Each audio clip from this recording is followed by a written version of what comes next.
People, welcome back. Episode 9 already of the rebuild. Thanks for staying with me, sticking it out and staying tuned. Today's episode, we're going to be prepping some parts ready for paint. It's going to be 2 days for me, but just a single video for yourself. I'm waiting on the paint coming back.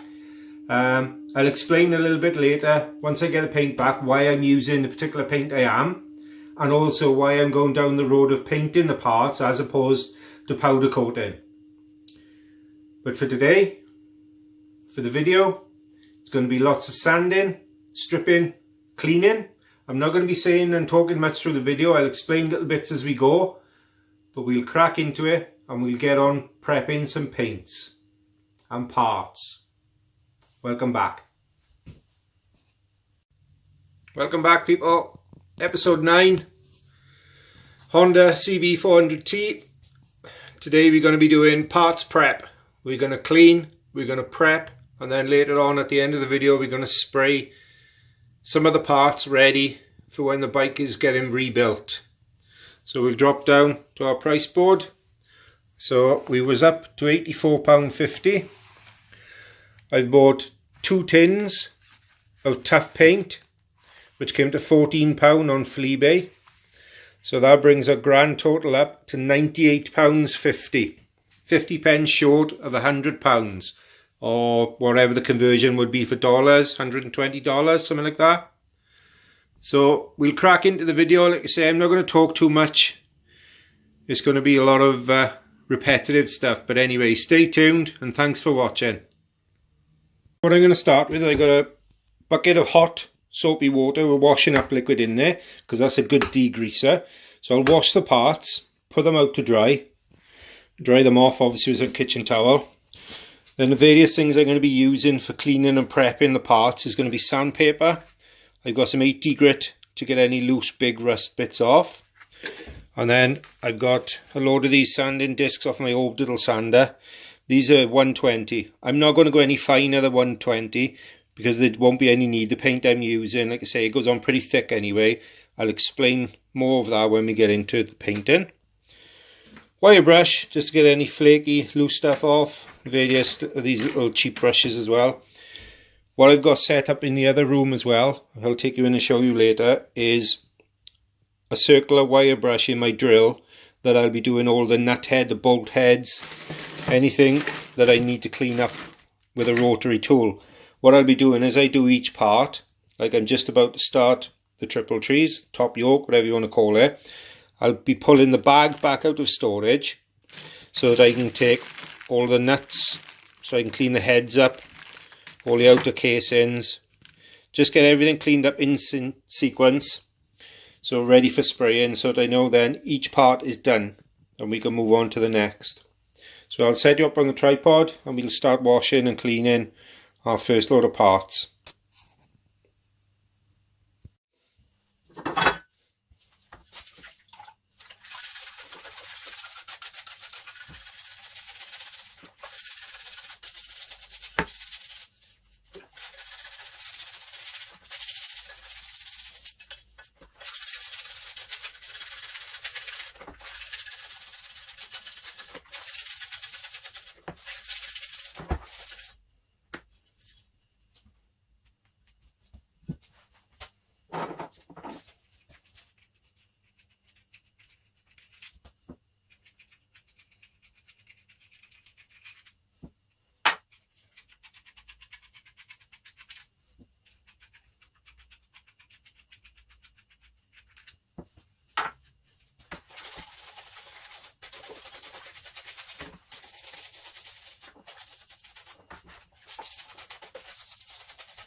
The first batch washed now with some nice warm soapy water. I'm not going to do too many pieces at once, too big a batch at a time, because I don't want to go messing and mixing up the screws and bolts. So I'll stick with a few things at a time. So we've got the side stand, the centre stand, battery box, tie rod, top yoke, and then obviously all the bolts and fittings that goes with them. So I'll pop it back onto the tripod and we'll start sanding and cleaning them all up ready, prepping for paint.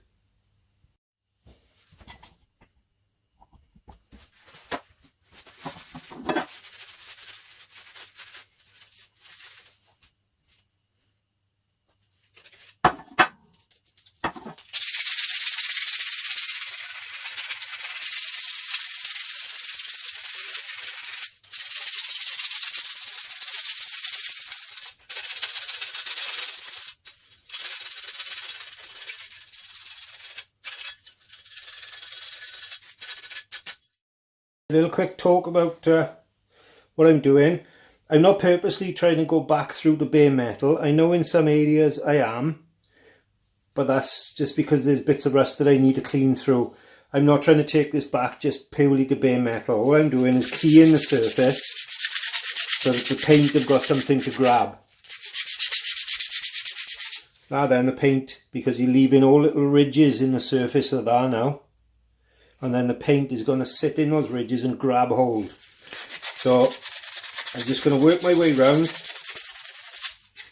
Like I said, if it goes through the bare metal, then so be it. I'm not purposely doing that. Just trying to hit every surface to make sure that it's got a key for the paint to grab and hold. As I said, once I get a paint back tomorrow, I will explain to you further why I'm using that particular paint and the properties, but at the moment we just want to get everything prepped up ready for tomorrow for our first session of painting. And I will explain why I'm not going down the powder coating route, which I may have some parts powder coated, but at the moment it's a financial thing, so we'll see anyway. So I'll carry on sanding. I'll move you back a little bit so that I can see what I'm doing properly, and then I can fast forward from there then, so it's not so boring for you.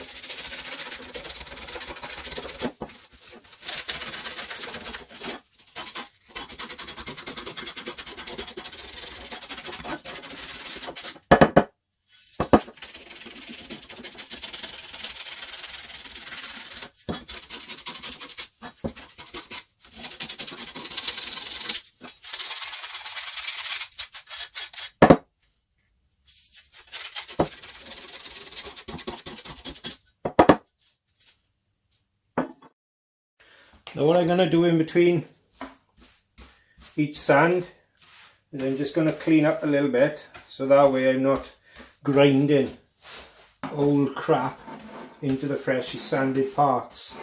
You can use a towel, you can put something underneath, and what I'll do, all the dust I'm collecting up, I've got a little tray with some I've already collected in from sanding, is I'll put it all in there, and just for a bit of fun, at the end we'll weigh how much we've actually sanded off the bike.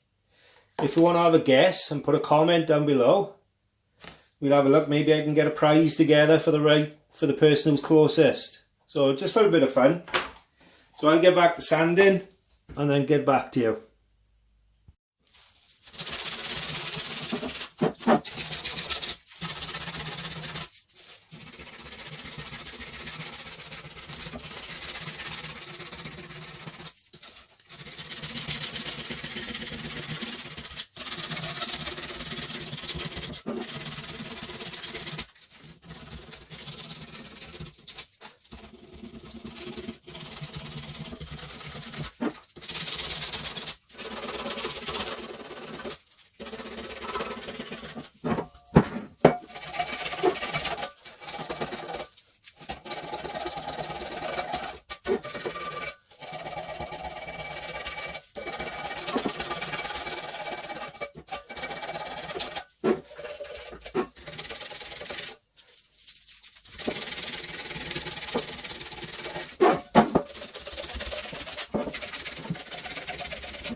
There's all our parts from this cycle, sanded up. Now I know there are little bits of rust left on there, but I've got all the loose off. I've keyed all the parts. I'm not going to be too bothered with getting a concourse finish or an absolute mint finish, because the bike is not going to be a show bike. It's not going to be built to just display or show. It's going to be a daily rider. So I'm happy with where I've got the parts to. So the next step is to wipe them all over in some thinners to get any of the remaining dust and particles off, and then the next process will be to put some rust remedy preventer on there before spraying. So I put it back onto the tripod, we'll have a little wipe over, and then I can explain the rust stopper to you.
This is a product I'm going to be using. I'm not sponsored. I bought this out of my own money.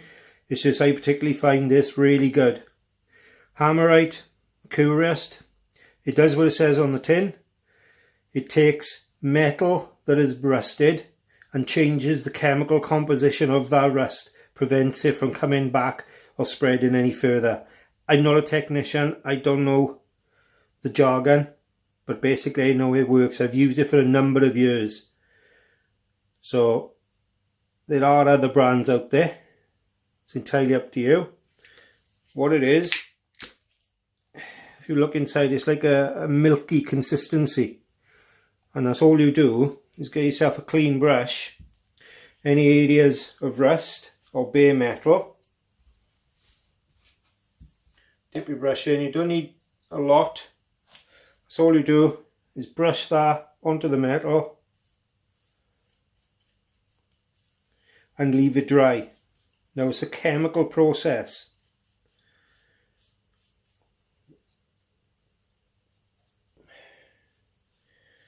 This stuff changes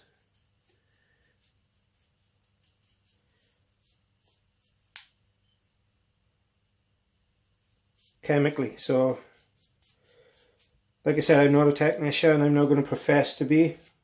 I'm going to whack loads on so it's running off. But just get it all painted over. I'll hang that up to dry and then show you, and that would have turned black. That's how you know the chemical process has worked. So I'll go and hang this up and then we can come back and I'll paint some other pieces.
I can almost see it working now. Straight away, that's turning black.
Okay, so while we're waiting for the curious to cure and dry, I've got a wire brush in my drill in the vise, held nice and secure.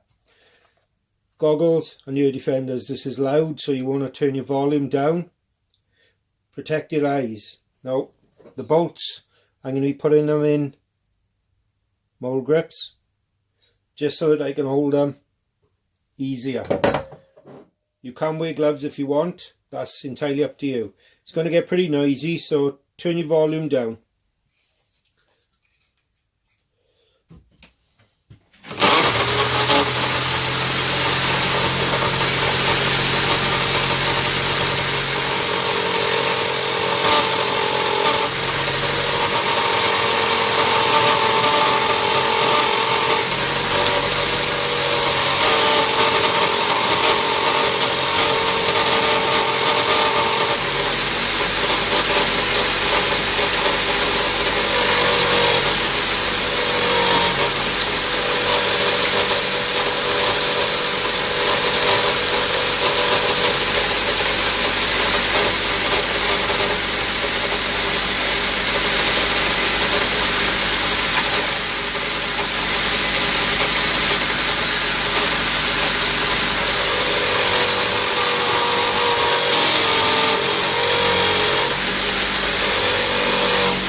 Right, okay, so these have had a bit of time to dry. They still dry in, so you can still see some parts have got the milkiness on there, but if you look, they're black. Now that's the chemical reaction, that's the product doing what it says on the tin basically, which is turning any rust that was left on the surface, is altering it chemically, and also is putting this black coating on there to prevent any further rust. Same with battery box. Now like I say, these are still dry in, they're not completely dry yet, but you saw how manky that was, and that's not even painted yet, that's just with the Curist, the rust preventer. You've got the triple tree, I've hung them up. Again, still dry in, but you can see hell of a lot better already. So they're then ready for paint. Once they finish drying, they will be ready for paint. That will be the next stage. Again, I'm waiting for the paint to come back. Hopefully that's going to be back tomorrow. So I'm going to wrap it up for today. For you, it'll be instant, and we'll get into some painting. Stick around. Hey people, welcome back. Told you it'd be quick. Right, it's the next day for me. Paint's arrived. I've prepped the product, ready for painting. This is the paint I'm going to be using. Simmons Tough Black, Satin Black. I'll be using gloss as well as satin, just to trick things up. But for now, I'll be using satin. The reason I've gone for this paint, I haven't used this paint before, but everything I've read on the internet and a few videos I've watched on YouTube, people have had really good results. It's a really tough paint, as it says on the tin. It only needs 2 coats. It can be painted directly over bare metal once the metal's been prepped, as we did previously. I've had really good reports. I've read really good reviews saying that it's really tough, it lasts a long time, doesn't chip, stays on, and does what it says on the tin. So I've used other products in the past, but I'm going to give this product a try, see what it's like. So it'll be a mini review as well. I've had 2 tins of this off eBay for £14. So it's not too bad, £7 a tin compared to other products that are out there. It's about the same price.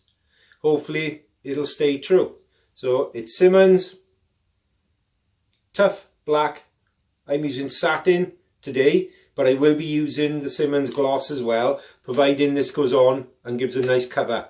The other thing I'll be using today is important, mask. Now you can get these Screwfix, Toolmark, Toolstation, loads of other different places, B&Q, loads of places. I'm not sure about it overseas, but hey, Harbour Freight, whatever you call it. But most important, people always use the wrong mask. Don't just go to your local DIY store and get dust masks. Dust masks are not for spraying. You need at least a P2 filter. So check on the mask that it states it's a P2 filter for spray paint. Normal dust masks with the filter or just the cloth type won't filter out the harmful chemicals that you're breathing in. They're carcinogenic. They'll attack your body. So you make sure it's a P2 filter here in the UK. As I said, overseas, I'm not sure what the code would be. Please put down in the comments if you know. So I'll spin the camera around, give you a look at how we're prepped up, and then we can start and get into this spraying. My spraying area is just my worktop that's been covered with a blue tarp. But again, what's important for me anyway, because I do airbrush spraying in here and various different spraying, I've also fitted myself a little extractor fan. This just runs off a switch. So that's going to take the chemicals away from when I spray. Now I won't be leaving the product here. Once I finish spraying here, if I spin you round, I'll be having the floor heater constantly going. I've made myself a little drying booth. That's all it is. A couple of bits of batten with an old shower curtain put over the top just to stop any dust from settling down on the parts while they're drying overnight. And then I've just got a load of cheap baling wire that I've cut into lengths, bent them round so that I can hook them onto the part, so that will allow me to pick that part up, spray the part, put it back on without touching it. Now what I've done to finish prepping these parts, as we saw in the last video, we'd put the rust preventer on them.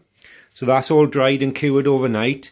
I've gone back through the parts with my thinners, wiping them down, making sure they're clean. And then as a final prep, I've used a tack cloth. You can get these cheap enough, again, Screwfix, anywhere like that. They're a cloth and basically they're tacky, does what it says on the tin. These will take any finishing minute bits of dust and particles off the parts prior to the final spray. So I've had my spray cans down by my heater as well, just warming the paint up. And also the heater has been blowing in this little tent, keeping the parts nice and warm. So I'll put the heater back on, put you onto the trestle, fire up the fan, and we can finally start spraying.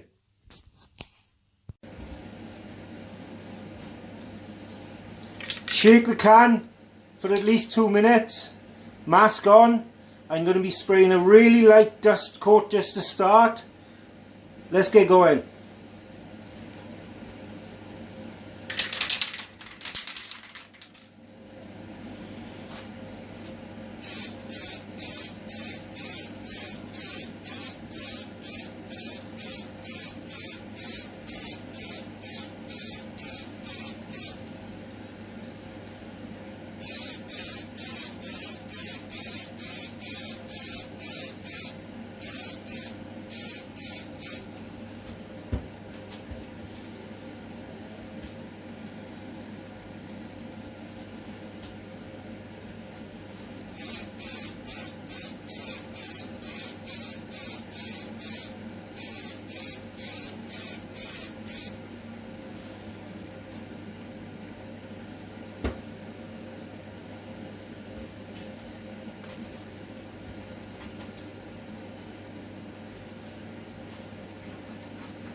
People, it's been about 20 minutes since I done the first coat.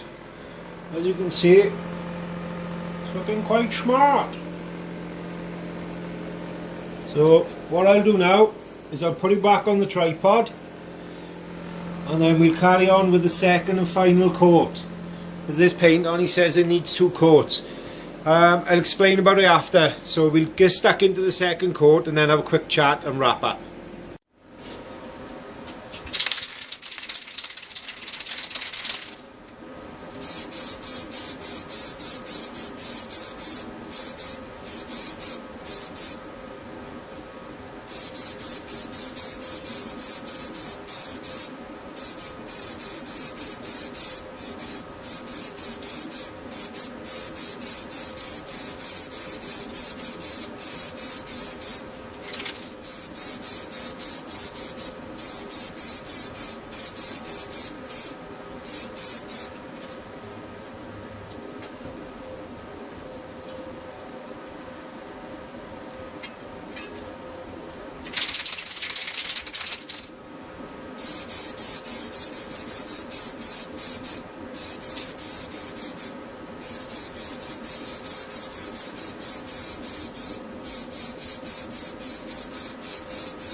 Hi people, it's been the next day now. I've given the paint 24 hours to dry.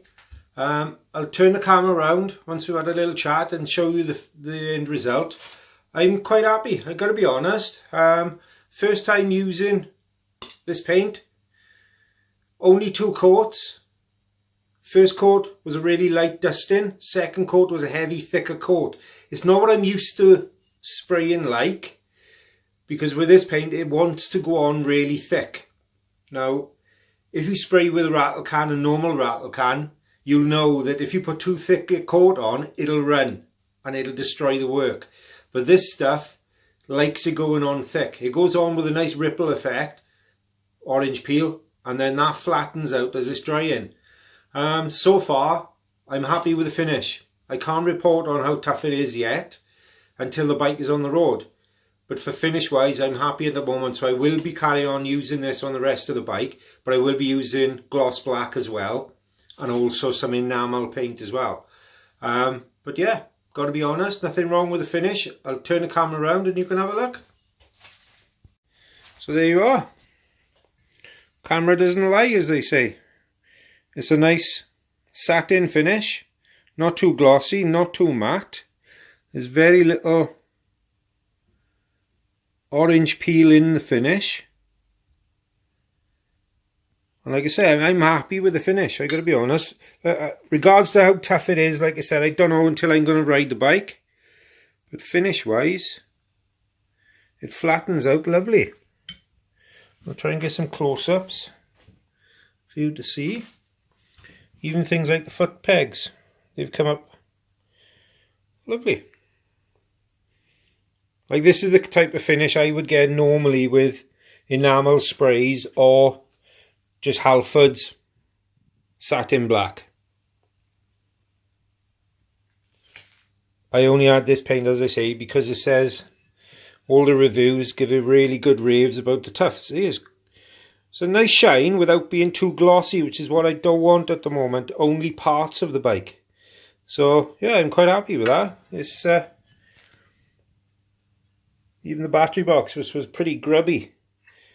So I'm only hoping now, because of the thickness of the paint, that obviously that's going to help with any chipping and flaking.